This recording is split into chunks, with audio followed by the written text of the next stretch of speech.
સુરતથી સમાચાર કામરેજ ખાતે પાટીદાર સમાજની મહત્વની બેઠક મળી। શિક્ષણ અને આરોગ્યના મુદ્દે પાટીદાર આગેવાનોમાં ચર્ચા।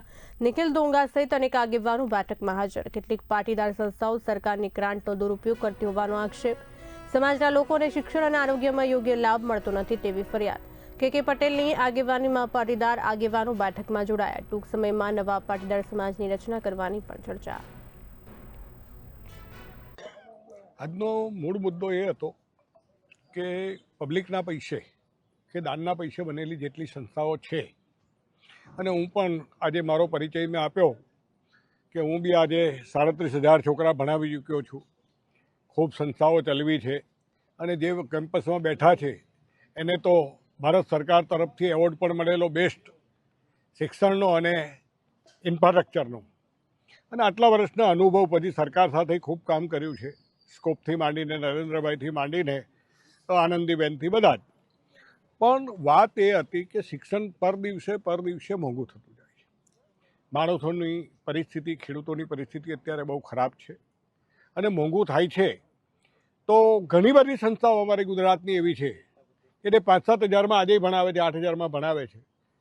અને બીજી બધી જે સંસ્થાઓ છે સરકારના પૈસા લે છે અને દાન લીધેલું છે, એની અંદર માલિકીપણું છે એ દૂર થવું જોઈએ।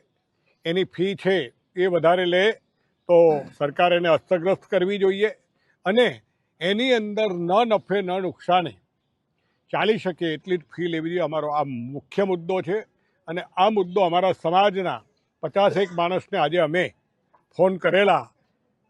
દિનેશ અણગણ, ઉગામેડી ગુજરાત ટ્રાવેલ્સ। આજરોજ કે સાહેબના ફાર્મે કામરેજ ખાતે એક નાની એવી મિટિંગનું આયોજન કરવામાં આવ્યું હતું, જેમાં પાટીદાર સમાજના ઉત્કર્ષ માટે વાત કરવામાં આવી, અને પાટીદાર સમાજના તમામ લોકોને શિક્ષણ સસ્તું મળે, શિક્ષણમાં બાળકોને વધારે ફી ન ભરવી પડે, અને શિક્ષણમાં જે ખાનગીકરણ થઈ ગયું છે અને એમાં સરકાર હસ્તક્ષેપ કરે અને લોકોને સસ્તું શિક્ષણ મળે એ માટેની ચર્ચા કરવામાં આવી। બીજું, મેડિકલમાં પણ ખૂબ મુશ્કેલીઓ છે પાટીદાર સમાજના કે અન્ય તમામ સમાજના લોકોને। મેડિકલમાં પણ ખૂબ ખર્ચાળ, એટલે કે ખર્ચા ઘણા બધા કરવા પડે છે, એમના પણ ચર્ચા વિચારણા કરવામાં આવી। આમ પાટીદાર જે સમાજ છે એના ઉત્કર્ષ માટેનું આજે અહીંયા ચર્ચા વિચારણા કરી અને મિટિંગનું આયોજન કરવામાં આવ્યું હતું।